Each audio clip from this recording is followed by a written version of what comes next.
Pakistan fans, मैं जब 10 साल का था मेरे पास एक शर्ट थी। उसके ऊपर यहां पे लिखा होता था, टेंशन इज माई हॉबी। अब मेरा दिल कर रहा है वो शर्ट वापस आ जाए। वैसे फायदा कोई नहीं है, मुझे वो पूरी नहीं आनी। पाकिस्तान क्रिकेट टीम आपको रोज कोई ना कोई टेंशन देती है। कभी वो टेंशन अच्छी होती है, कभी वो टेंशन बुरी होती है। लेकिन अभी जो टेंशन मैं आपके सामने रखने लगा हूं वो एक अच्छी टेंशन है। अच्छा, कल हम ये बात कर रहे थे कि मैंने आपको पाकिस्तान सुपर लीग की कुछ बड़ी खबरें देनी है, वो भी इस वीडियो में हम जिक्र करेंगे। लेकिन भाई साहब, T20 वर्ल्ड कप के हवाले से मेरे हाथ कोई 2-3 खबरें लगी हैं और बड़ी खबरें हैं। यानी आपको इतना मजा आने वाला है इस वीडियो में कि आपके पैसे पूरे हो जाने हैं। ठीक है, तो आप रेडी हो जाएं। सबसे पहले तो एक बड़ा इंपॉर्टेंट पॉइंट कल रात वाली वीडियो में मैंने डिस्कस नहीं किया, मेरे जहन में आया, लेकिन मैंने कहा इसको ना कल डिटेल में मैं वीडियो में शामिल करूंगा, क्योंकि इसके ऊपर बात करने का बड़ा मजा आना था। और फिर आपको पता है, हम आहिस्ता आहिस्ता आहिस्ता आहिस्ता कड़ियों से कड़ियां जोड़ते हैं। ये पहली बात की डिस्कशन हम शुरू करेंगे, साथ ही मैं T20 वर्ल्ड कप की एक्सक्लूसिव 2-3 खबरें आपको दूंगा। और इस वीडियो के आखिर में जाके हम पाकिस्तान सुपर लीग की कुछ अंदर की खबरें भी आपको बताएंगे। अगर इसके दरमियान में कोई मेरी ओपिनियन जानना चाह रहा है, मोहम्मद रिजवान को आज रिटायर आउट कर दिया गया, जबरदस्ती बाहर बुला दिया गया, तो उस पर मेरी कोई ओपिनियन नहीं है, बिकॉज रिजवान पाकिस्तान टीम में नहीं है। और मैंने पहले भी ये कहा था कि ये सिर्फ अपनी पीआर की बेस के ऊपर बिग बैश में गए हैं, ये अपने स्किल के ऊपर T20 में बिग बैश नहीं खेलते थे। तो उस टॉपिक पे मैं इस वीडियो में बिल्कुल भी बात नहीं करने वाला। अच्छा जी भाईजान, कल सलमान अली आगा ने जिस तरह की इनिंग्स खेल दी है, मेरा सवाल आपसे यह है कि क्या वो एक तुक्का था, क्या वो एक फ्लूक था? क्या जवाब है इसका? वो आजकल रील्स देखते हैं ना सारे, शॉर्ट मेमोरी है लोगों की, लोगों को बड़ी जल्दी बातें भूल जाती हैं। तो मेरे पास सबूत है इस चीज का कि कल सलमान अली आगा की जो 12 बॉलों पे 45 रन की नॉक थी, वो एक तुक्का नहीं था। अब आपको कहना चाहिए ठीक है भट्टी साहब, वो हमें सबूत दिखाएं। वो सबूत ये है भाई साहब कि आगा ने आज तक 6 दफा वन डाउन बैटिंग की है T20 में। 6 दफा वन डाउन बैटिंग की है। और आप सबको पता है कि सलमान अली आगा चौथे नंबर पे भी T20 में बैटिंग करते रहे हैं, 5वें नंबर पे भी करते रहे हैं और 6ठे नंबर पे भी करते रहे हैं। अब आपके सामने ये कुछ नंबर्स हैं, आप सबसे पहले नंबर 3 को देख लो।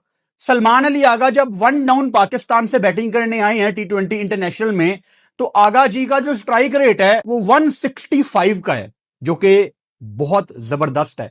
एवरेज भी 35 की बड़ी जबरदस्त है। चौथे पे आगा जी का स्ट्राइक रेट आ जाता है 108 का, 5वें पे मजीद ड्रॉप होके 102 का, और फिर 6ठे नंबर पे 116 का।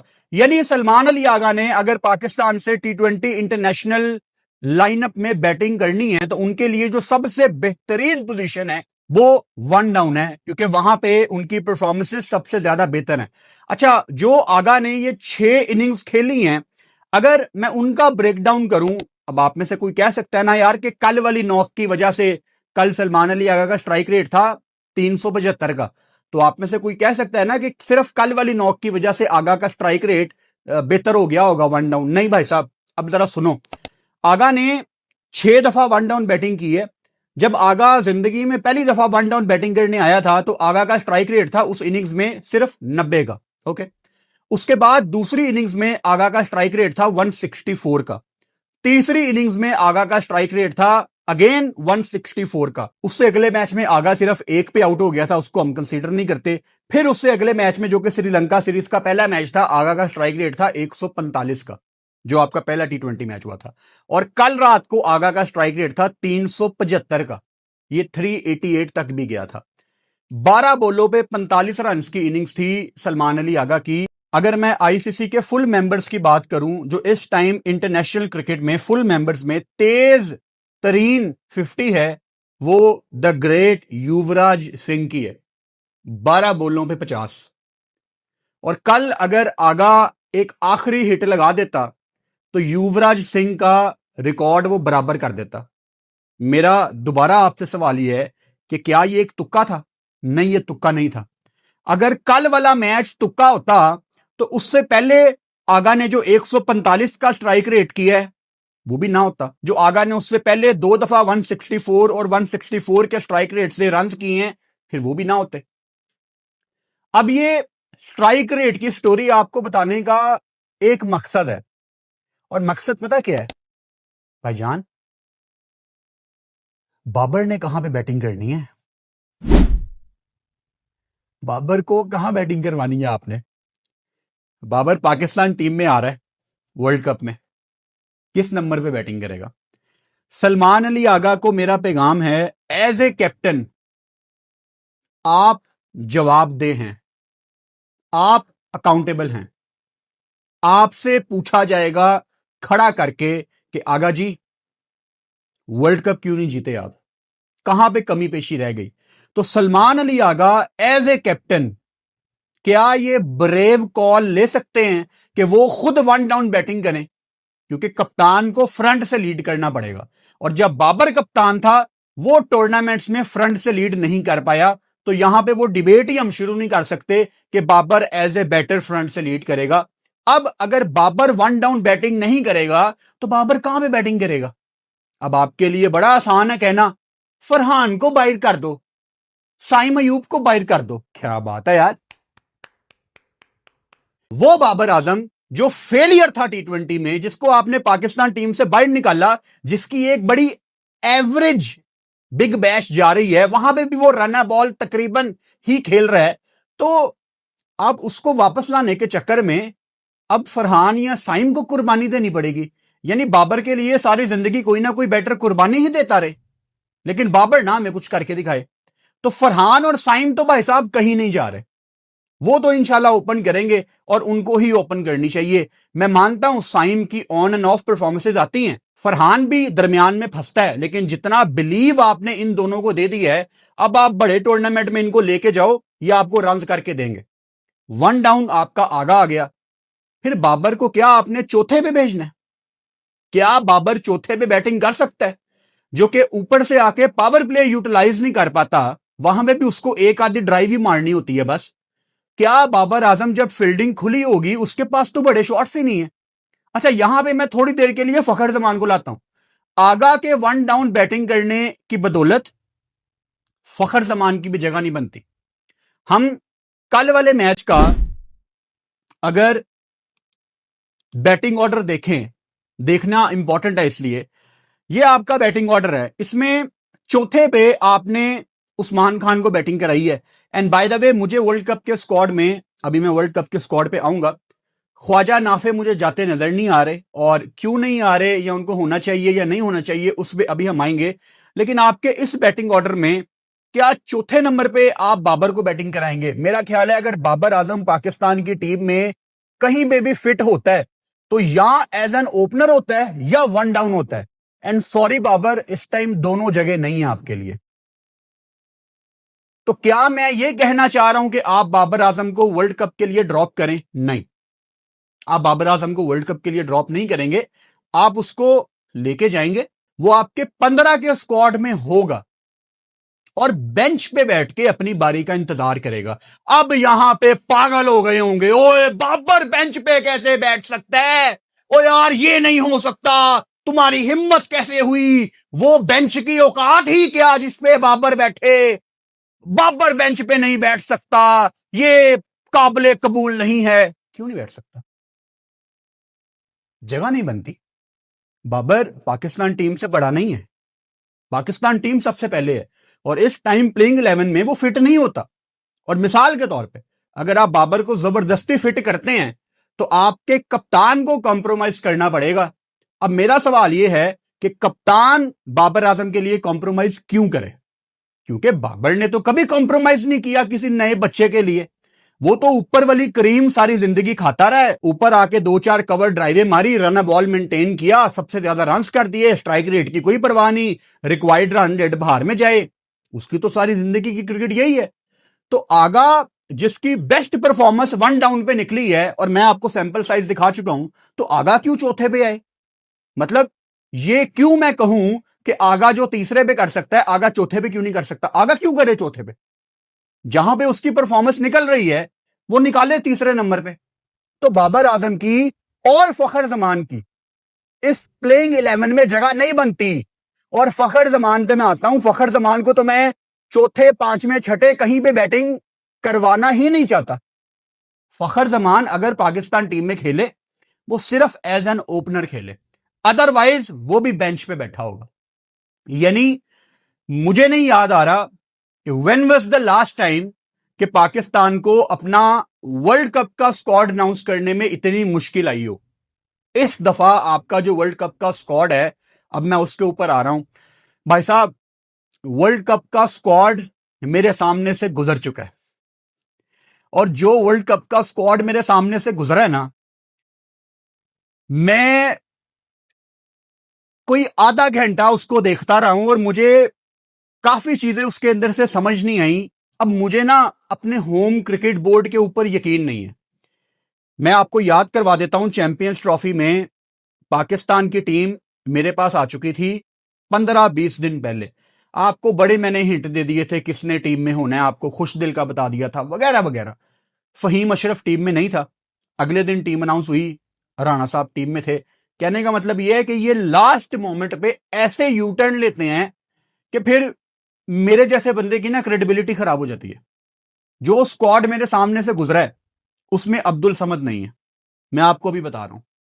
जो स्क्वाड पाकिस्तान ने फाइनल किया है T20 वर्ल्ड कप के लिए उसमें अब्दुल समद नहीं है।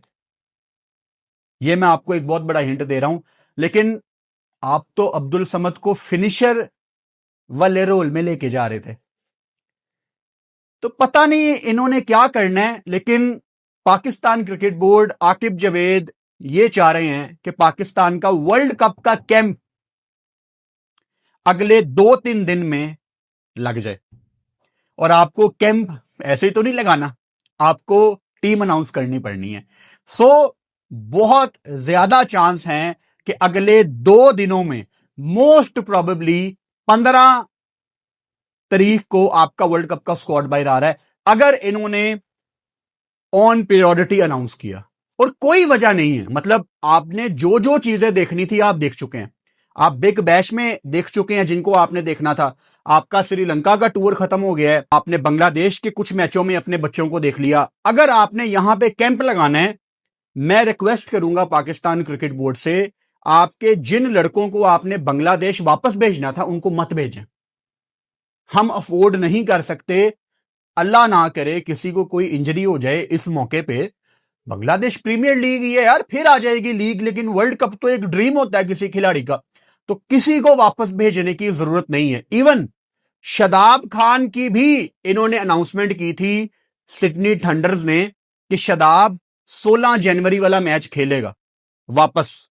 शादाब को भी वापस ना भेजो। मतलब अगर वो आपकी वर्ल्ड कप की टीम में है, जो कि है, तो क्यों वापस भेजना है? मतलब हमें बदले में ऑस्ट्रेलिया क्या दे रहा है? हमें 3 की बजाय 5 मैच तो नहीं मिल रहे। वो कोई एहसान नहीं कर रहे पाकिस्तान आके 3 मैचों की सीरीज खेलना, वो उनको भी वर्ल्ड कप की तैयारी चाहिए। तो आप रोकें अपने प्लेयर्स को, आप यहां पे कैंप लगाएं। अब यहां पे एक डिबेट आ जाएगी कि कैंप से बेहतर है मैच प्रैक्टिस। लेकिन वो मैच पाकिस्तान का हो तो समझ आती है, वो तो ऑस्ट्रेलिया वालों का मैच है।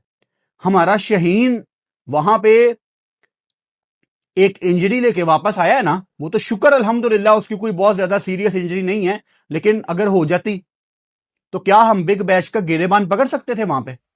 हम नहीं पकड़ सकते थे। तो कोई जरूरत नहीं है आपको अपने प्लेयर्स ऑस्ट्रेलिया या बांग्लादेश भेजने की। तो खैर, पाकिस्तान का कैंप बहुत इंपॉर्टेंट है। आपके लड़के यहां पे वर्ल्ड कप के जोन में आए। और मैं एक और रिक्वेस्ट करता हूं पाकिस्तान क्रिकेट बोर्ड से, कुछ एक्स्ट्रा प्लेयर अनाउंस करने की जरूरत नहीं है। मजीद हम यहां पे टेंशन नहीं पाल सकते। पता लगे पाकिस्तान क्रिकेट बोर्ड ने 25 प्लेयर्स का कैंप लगा दिया है, वो हम जी 30 जनवरी को स्क्वाड अनाउंस करेंगे। क्यों यार? आप अपना 17 का स्क्वाड अनाउंस करो, 15 आपके मेन लड़के, 3 आपके ट्रेवलिंग रिजर्व, उनका यहां पे कैंप लगे और वही टीम आपकी ऑस्ट्रेलिया के अगेंस्ट लाहौर में सीरीज खेले। मतलब शुक्र है हमारे पास अभी 3 मैच और रहते हैं। तो अब आपने जितने टेस्ट करने थे, मेरा ख्याल है आपके टेस्ट अब खत्म होने चाहिए। आप सिर्फ अब मेन टीम अनाउंस करें और वो आपकी मेन टीम ऑस्ट्रेलिया के अगेंस्ट खेले। बल्कि आपकी जो प्लेइंग 11 है, आप अपने दिमाग में अपनी प्लेइंग 11 लेके इस टाइम बैठे होंगे ना कि यार ये हमारी प्लेइंग 11 है। आई होप इनको पता हो इनकी प्लेइंग 11। आप उसको ऑस्ट्रेलिया के अगेंस्ट खिलाएं और उन्हीं लड़कों को आप बताएं कैंप के दौरान कि आपसे हमें बड़ी उम्मीद है। और आपका वर्ल्ड कप में जो सबसे बड़ा मैच है ग्रुप में, वो इंडिया के अगेंस्ट है। और मैं बड़ी क्लैरिटी के साथ आपको यह बात बता रहा हूं कि पाकिस्तान अपने स्किल के ऊपर इंडिया को एशिया कप में नहीं हरा सकती थी। आपकी वहां पे सिर्फ मोटिवेशन थी जिसने आपको हेल्प करनी थी। वही चीज अभी भी अप्लाई होती है, क्योंकि उनको तो क्लैरिटी है। उन्होंने अपना स्क्वाड अनाउंस किया हुआ है, वही उनका स्क्वाड न्यूजीलैंड के अगेंस्ट भी 5 T20 मैच खेलेगा उनके घर में। तो वो तो भाई साहब ट्रैक पे हैं। उन्होंने तो बहुत ब्रेव कॉल ले ली है शुभमन गिल को ड्रॉप करके, जो कि पाकिस्तान में तो कोई सोच भी नहीं सकता कि इतनी बड़ी कॉल यहां पे कोई ले। तो उनको तो क्लैरिटी है। तो आपका एज ए यूनिट यहां पे कैंप लगाना और कोचेस का और कप्तान का लड़कों को मोटिवेट करना बड़ा इंपॉर्टेंट है। लड़कों को अपने सामने रखें, इनको रोज मोटिवेट करें और इनको अहमियत बताएं बार बार कि आप वर्ल्ड कप में जा रहे हो और आप जा रहे हो तो कोई दूसरा प्लेयर नहीं जा रहा। तो इस चीज की वैल्यू करनी है और ये वैल्यू रियलाइज आपको बिग बैश या बांग्लादेश प्रीमियर लीग के दौरान कोई रियलाइज नहीं करवाएगा। ये आपके सेटअप में आपके ही अपने लोग आपको करवाएंगे। तो कोई जरूरत नहीं है किसी को वापस जाके लीग रिज्यूम करने में। यहां पे कैंप लगाओ, अब वर्ल्ड कप के जोन में आ जाओ। बहुत हो गया league league league league league, बस अब जरा वर्ल्ड कप के जोन में आ जाते हैं। आई डोंट केयर अगर किसी के 15-20 हजार डॉलर कट जाएंगे वापस ना जाने की वजह से। बस कर दिया हूं, पाकिस्तान कम्स फर्स्ट। अगर कोई वापस जाना चाहता है, पाकिस्तान क्रिकेट बोर्ड इन्हां दे कान खिंचो कि पाकिस्तान आपकी प्रायोरिटी होना चाहिए। यार बड़ी लीग खेल ली यार आप लोगों ने। खैर, अगर तो 15 जनवरी को आपका स्क्वाड अनाउंस हो जाता है तो बड़ा मजा आएगा, क्योंकि 15 जनवरी को एक दूसरी भी बहुत इंपॉर्टेंट मीटिंग है।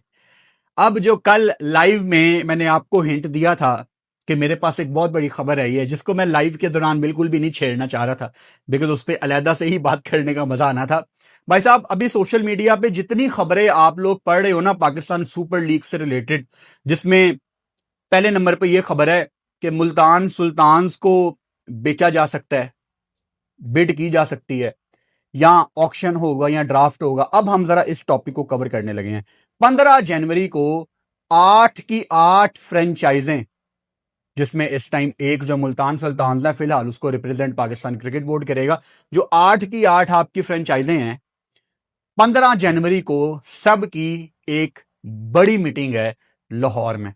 और जितने भी डिसीजन हैं वो 15 जनवरी को लॉक कर दिए जाएंगे। यानी अभी जो सोशल मीडिया पे आप न्यूज देख रहे हो ना कि फलां चीज फाइनल हो गई, फलां चीज फाइनल हो गई, अभी कुछ फाइनल नहीं हुआ, लेकिन हिंट निकल के बाहर आ रहे हैं कि बड़ा जोर लगाया जा रहा है 3 टीमों की तरफ से कि आप ऑक्शन की तरफ जाएं। अच्छा, अब पाकिस्तान क्रिकेट बोर्ड की तरफ से एक दरमियान वाला रास्ता क्या सामने आ रहा है कि आप ड्राफ्ट प्लस ऑक्शन इसको कंबाइन करके पीएसएल को आगे लेके चलें। मिसाल के तौर पे कि जो आपकी प्लैटिनम कैटेगरी है आप उसका ऑक्शन करें और जो आपकी बाकी कैटेगरीज हैं आप उनका ड्राफ्ट करें। अब ये एक ऐसा तजर्बा है जो दुनिया में कभी नहीं हुआ, तो मेरे पास कोई सैंपल साइज नहीं है कि मैं कह सकूं कि ये तजर्बा कामयाब होगा या ये तजर्बा फेल होगा। आई थिंक अगर आप लोगों ने ऑक्शन की तरफ जाना है तो बिस्मिल्लाह करें, फिर ऑक्शन की तरफ जाएं। तो ये दो अलग-अलग चीजें हैं, ड्राफ्ट और ऑक्शन। और सबसे ज्यादा जो T20 में बड़े प्लेयर होते हैं या लेट्स से जिनकी वैल्यू T20 में बहुत ज्यादा है वो प्लैटिनम में होते हैं। लेकिन भाई साहब, आप जो लीग जीतते हो ना वो गोल्ड और डायमंड के प्लेयर्स की बेस पे आपका चांस होता है, क्योंकि वो आपकी टीम आगे चलाते हैं, वो आपकी टीम की रीढ़ की हड्डी होते हैं।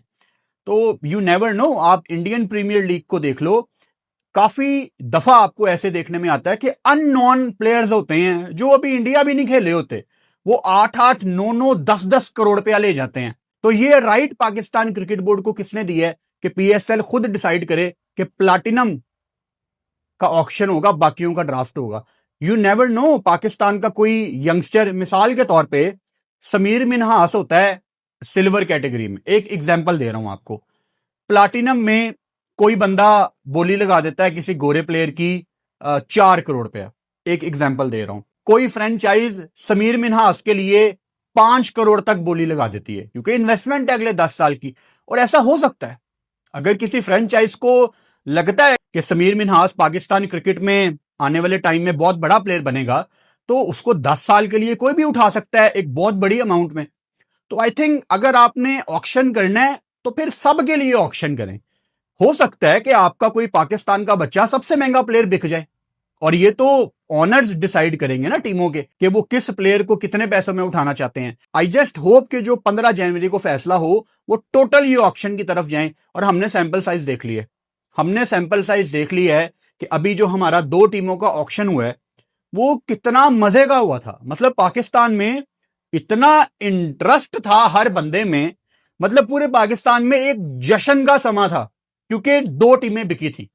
And I can tell you, मैं इंटरनेट पे काम करता हूं, मैं इंटरनेट के इंटेंट को समझता हूं, मैं लोगों के ग्राफ को समझता हूं। इस टाइम कोई पाकिस्तान की ऑडियंस, पाकिस्तान सीरीज खेल रही थी इस वीक में श्रीलंका वाली, पाकिस्तान की ऑडियंस कोई बहुत ज्यादा एक्टिव नहीं थी, लेकिन पीएसएल में बहुत बड़े नंबर पे पाकिस्तान ऑडियंस एक्टिव हुई है, क्योंकि पाकिस्तान अवाम पीएसएल की परवाह करती है, ये पाकिस्तान सुपर लीग से प्यार करते हैं। अच्छा, मुल्तान सुल्तान्स को कहा जा रहा है कि चांसेस यही हैं कि बेच दिया जाए, और मेरा इस पे ओपिनियन ये है बिस्मिल्लाह करें, क्योंकि इस टाइम माहौल बहुत ज्यादा गर्म है।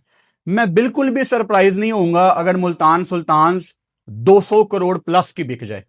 अगर 185 करोड़ की, 185 की सियालकोट बिक गई है, तो मेरा ख्याल है मुल्तान भी जा सकती है 200। अच्छा, एक इंपॉर्टेंट बात, इस टाइम फैसलाबाद के लोग बहुत ज्यादा नाराज हैं। अगर मुल्तान सुल्तान्स कोई बंदा खरीदता है तो उसके पास राइट है मुल्तान की टीम का नाम चेंज करने के लिए।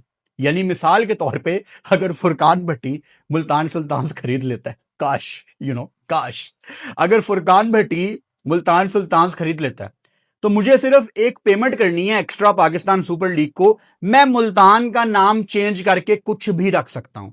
मैं साहिवाल रखूं, मैं उकाड़ा रखूं, मैं फैसलाबाद रखूं, मैं गुजरांवाला रखूं, मैं कसूर रखूं, मैं पत्तों रखूं, मेरी मर्जी, मैं जो मर्जी नाम रखूं। तो मतलब अगर आपकी मुल्तान सुल्तान्स बिक जाती है, यू नेवर नो, ऑनर की मर्जी कि उसने मुल्तान का नाम ही आगे चलाना है या उसने एक नया शहर इंट्रोड्यूस करवाना है। यू नेवर नो, कोई बंदा खरीदे और वो कहे कि मैंने इस टीम का नाम पिंडी रखना है, इस्लामाबाद पिंडी, पता लगे हुन इस्लामाबाद को अपना ग्राउंड नहीं है, उनका तो खैर ग्राउंड अभी बनना है। अच्छा, ओवरऑल ये सारे सिनेरियो में पाकिस्तान सुपर लीग बहुत ज्यादा लेट है। आपने इतनी लेट ये बिड करवाई है, अब टीमों के पास ना हाइप बनाने का टाइम है, ना रिटेंशन का टाइम है, ना ट्रेड का टाइम है। अगर 15 जनवरी की इंशाल्लाह इनकी मीटिंग कामयाब जाती है तो मोस्ट प्रोबेबली 30 जनवरी को ये ड्राफ्ट / ऑक्शन ये होगा, और उससे अगले हफ्ते T20 वर्ल्ड कप है, और जैसे ही T20 वर्ल्ड कप खत्म होना है पाकिस्तान सुपर लीग है। तो किसी भी चीज का कोई टाइम नहीं है, और यहां पे पाकिस्तान सुपर लीग को अपने आप को ब्लेम करना है कि आपने 2 टीमों की बिड इतनी लेट की है, किसी चीज ने आपको नहीं रोका हुआ था। आप आराम से ये बिड करते अक्टूबर नवंबर में, फिर भी आपके पास अच्छा खासा टाइम होता। अब जो बाकी फ्रेंचाइजें हैं वो बड़ी नाराज हैं यार, टाइम बहुत ज्यादा कम है। और मैं दोबारा बता रहा हूं कि सियालकोट और हैदराबाद, पता नहीं इन लोगों ने अपनी टीम कैसे बनानी है। और टीम जब मैं कह रहा हूं, मैं बैकएंड वाली टीम कह रहा हूं। एक तो चलो प्लेयर्स आ जाएंगे, प्लेयर्स सिलेक्ट हो जाएंगे, उसमें मुझे वैसे सियालकोट से उम्मीद नहीं है। जिस तरह के इंटरव्यूज ये लोग दे रहे हैं ना, अजीब बातें कर रहे हैं सियालकोट वाले। पता नहीं रिजवान को T20 का प्लेयर कह रहे हैं यार, आज ही उसको बाहर बुलाया गया। पता नहीं यार सियालकोट ने कैसे टीम बनानी है। सियालकोट के फैंस बहुत ज्यादा एक्साइटेड हैं, आई होप कि ये अच्छी टीम बनाएं। हैदराबाद वाले मुझे थोड़े बेहतर माइंडसेट वाले लोग लग रहे हैं। टाइम कम है, एक साल में तो इनको समझ नहीं आनी, इस साल तो इनको समझ ही नहीं आनी कि हमने करना क्या है। और ये जब पाकिस्तान सुपर लीग खत्म हो जाएगी ना, अगले साल इनको सारी चीजों को रिवाइज करना पड़ेगा अपनी मैनेजमेंट के हवाले से। तो बड़ा मुश्किल है। और इतने ज्यादा पैसे देने के बाद, यानी 175 करोड़ 185 करोड़ देने के बाद आपके पास भाई साहब 15-20 दिन है दरमियान में सारी चीजें करने के लिए, जो कि मुझे लगता है कि स्पेशली 2 नई फ्रेंचाइजों के लिए बहुत ज्यादा मुश्किल है। अच्छा, 15 जनवरी की मीटिंग में एक ये भी बहुत बड़ा फैसला होना है कि कितने प्लेयर रिटेन किए जाएंगे हर टीम की तरफ से। अब इसमें बहुत इंटरेस्टिंग पर्सपेक्टिव है। एक स्कूल ऑफ थॉट ये है फ्रेंचाइजिस का, जो कहते हैं कि 5 प्लेयर रिटेन होने चाहिए। ओ नहीं यार, 5 प्लेयर बहुत ज्यादा हैं। एक तरफ आप लोग कह रहे हो न्यू एरा, तो नया दौर 5 रिटेंशन के साथ कैसे शुरू हो सकता है? और दूसरा स्कूल ऑफ थॉट ये है जो पाकिस्तान सुपर लीग इनको कहता है कि यार 3 प्लेयर कर लेते हैं, और 3 भी मुझे ज्यादा लग रहे हैं। देखो 2 नई टीमें हैं और तीसरी अगर मुल्तान भी बिक जाती है तो 3 टीमें हैं। आप अगर 3-3 प्लेयर रिटेन करते हो, अब पाकिस्तान में इस टाइम T20 के कितने टॉप के प्लेयर हैं? आप अगर गिनने में आए तो शायद 10-12 प्लेयर हैं। मैं टॉप के T20 प्लेयर्स की बात कर रहा हूं, और वो ऑलरेडी टीमों ने मले हुए हैं। अगर मेरे से पूछा जाए कि हर टीम को कितने प्लेयर रिटेन करने चाहिए, भाई साहब सिर्फ एक प्लेयर, और एक प्लेयर ही बेस होता है। लाहौर कर ले शहीन को, पिशावर कर ले बाबर आजम को, इस्लामाबाद कर ले शदाब को। एक एग्जाम्पल दे रहा हूं आपको, और यही इनके फेस हैं। और फिर भी आप अपने 2-3 प्लेयर ऑक्शन ड्राफ्ट में उठा सकते हो। ऑक्शन होता है, फिर तो आप अपने प्लेयर की बोली लगाओ। तो एक प्लेयर आपका फेस होता है कमर्शियल पॉइंट ऑफ व्यू से, स्पॉन्सरशिप पॉइंट ऑफ व्यू से। और कुछ प्लेयर तो ऐसे होते हैं जो कि एसोसिएट हो जाते हैं आपकी टीम के साथ, उनको छोड़ना बड़ा मुश्किल है। जैसे आरसीबी में you can not even imagine Virat Kohli RCB कभी अलग होंगे, धोनी सीएसके आप सोच भी नहीं सकते। इसी तरह पिशावर जलमी अब नहीं सोच सकती कि बाबर आजम उनसे अलहदा हो, लाहौर कलंदर नहीं सोच सकती कि शहीन अफरीदी उनसे अलहदा हो। तो एक प्लेयर बहुत है, फिर मजा आएगा। अगर पाकिस्तान सुपर लीग ने तड़का लगाना है ना पीएसएल को, एक प्लेयर रिटेन करो। आप जब लाइव ऑक्शन करोगे, मैं आपको लिख के देने के लिए तैयार हूं, आपकी वॉचिंग मिलियंस में होगी, और ये सिर्फ पाकिस्तानी देखेंगे। मुझे बोलते हुए भी ये गूज़बम्स आ रहे हैं कि कितना मजा आएगा यार। सारे प्लेयर्स ओपन होके ड्राफ्ट में आ गए हैं, ऑक्शन में आ गए हैं, और अब हर बंदे की नई टीम है। वो होगा न्यू एरा। अगर आपने 3 या 5 प्लेयर रिटेन करनी है, फिर मजा मुजा कोई नहीं आना। और वो बाकी 2 या 3 टीमों के साथ, शायद अगर मुल्तान भी बिक जाए तो फिर उनके साथ ज्यादती बड़ी है। इतने पैसे देने के बावजूद भी उनको वो मेन उनकी पसंद के प्लेयर नहीं मिलेंगे। तो 15 जनवरी पाकिस्तान की टीम भी अनाउंस हो सकती है वर्ल्ड कप की, और 15 जनवरी को ये पाकिस्तान सुपर लीग की मीटिंग भी है। अच्छा, कल से इंटरेस्टिंगली, कल से जो कि मंगल है, हमारी बड़ी इंटरेस्टिंग वीडियो लाइनअप है। कल से पाकिस्तान सुपर लीग और T20 वर्ल्ड कप को साथ साथ लेके जाएंगे, लेकिन मैं रिटेंशन को थोड़ा इंटरेस्टिंग बनाऊंगा। यानी कल वाली वीडियो में मैं आपको बताऊंगा कि मेरे मुताबिक पीएसएल की टीमों को कौन कौन से प्लेयर रिटेन करने चाहिए। लगता मुझे यही है कि इन्होंने पर फ्रेंचाइज 3-3 प्लेयर रिटेन करवाने हैं, तो हम 3-3 प्लेयर्स मान के चलेंगे। तो कल पाकिस्तान सुपर लीग को डिस्कस करेंगे, कुछ पाकिस्तान टीम की भी अपडेट्स आएंगी, वो भी साथ शामिल करेंगे। तो कल एक नई वीडियो में आपसे मुलाकात होती है, आपको पता रात को 7:30 बजे। चैनल को सब्सक्राइब कर लो और बेल आइकन लाजमी दबाओ ताकि आने वाली वीडियोस का नोटिफिकेशन आपको मिल सके। Good night.